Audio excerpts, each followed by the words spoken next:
जय श्री महाकाल। देवी की उपासना कैसे करें? श्री माता की, उमा देवी की, माँ दुर्गा की आराधना कैसे करें, उपासना कैसे करें, इसके बारे में शिव पुराण में वर्णन है उमा संहिता में, जिसमें देवी के रूप का वर्णन है। श्री माता के, उमा देवी के, शिवा देवी के रूपों का वर्णन है। आज हम उमा संहिता से ही एक अध्याय उठाए हैं जिसमें यह बताया गया है कि किस तरह हम देवी को प्रसन्न कर सकते हैं। देवी की पूजा अर्चना करने के 3 मुख्य तरीके होते हैं। सबसे पहला होता है ज्ञान योग, दूसरा होता है क्रिया योग और तीसरा होता है भक्ति योग।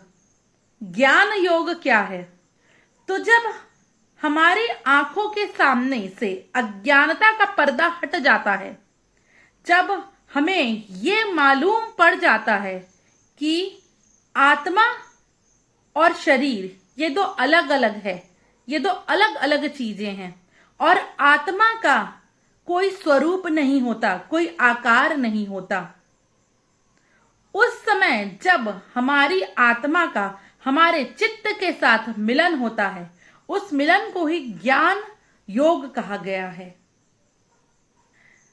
दूसरा है क्रिया योग। जब हमारा चित्त हमारे कर्मों के द्वारा देवी की सेवा में लगता है, देवी के चरणों में लगता है, तब उसे कहा गया है क्रिया योग। नियमित रूप से रोज देवी की पूजा अर्चना करना, देवी की आराधना करना, नियमित रूप से जो कुछ चीजें हम जो कुछ क्रियाएं करते हैं, इस योग को कहा गया है क्रिया योग। अपना पूरा ध्यान लगा के, अपना पूरा चित्त देवी के चरणों में लगा के जो हम क्रियाएं करते हैं, उसे कहा गया है क्रिया योग। और तीसरा जो मुख्य तरीका है देवी की कृपा प्राप्त करने का, वो है भक्ति योग। तो जब हम पूर्ण समर्पण कर देते हैं देवी के चरणों में, तो इसे कहा गया है भक्ति योग।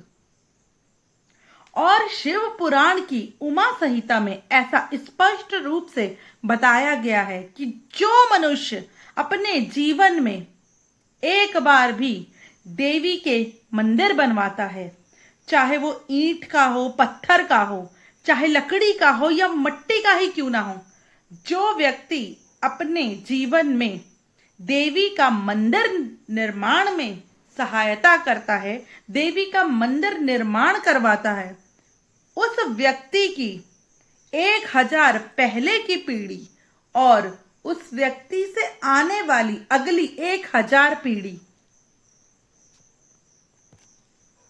यानी कुल 2000 पीढ़ियां उस व्यक्ति की तर जाती हैं। रत्नों से, धन धान्य से संपन्न होके मणिद्वीप में बिताता है वो व्यक्ति अपना संपूर्ण जीवन। जो व्यक्ति मंदिर निर्माण में सहायता करता है और जो व्यक्ति रोज देवी के मंदिर में झाड़ू लगाता है, देवी की पूजा अर्चना करता है, देवी के मंदिर को पानी से धोता है या गोबर से ही, गाय के गोबर से ही धोता है, उस व्यक्ति को कोई साधारण व्यक्ति, कोई साधारण मनुष्य नहीं मानना चाहिए। वो व्यक्ति स्वयं देवी के गण होते हैं। और शिव पुराण के अनुसार, शिव पुराण की उमा संहिता के अनुसार माता रानी ने, श्री माता ने स्वयं कहा है कि जो मेरे गण हैं उन पे कोई भी विपदा कभी नहीं आएगी, उनके सारे कष्ट, सारे दुख मैं हरूंगी। और ऐसा व्यक्ति अपना जीवन व्यतीत करने के बाद देवी के लोक में जाता है। इसीलिए हमें पूर्ण भक्ति भाव से माता रानी के चरणों में खुद को समर्पण करना चाहिए। ऐसा व्यक्ति स्वयं शिवा देवी का ही गण होता है। इसीलिए हमें अपना समर्पण करना चाहिए देवी के चरणों में। हमें पूरे मन, पूरी आत्मा और पूरे भक्तिभाव से देवी की पूजा और अर्चना करना चाहिए। और उमा संहिता के ही अनुसार देवी की पूजा और अर्चना करने का सही तरीका ये है कि हमेशा आखिरी में आप उनसे क्षमा मांगे।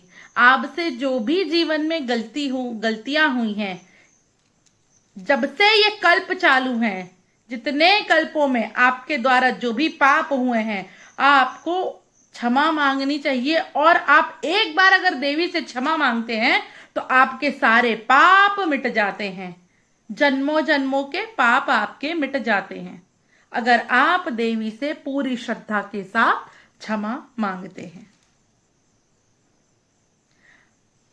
जय जय दुर्गा रानी जय।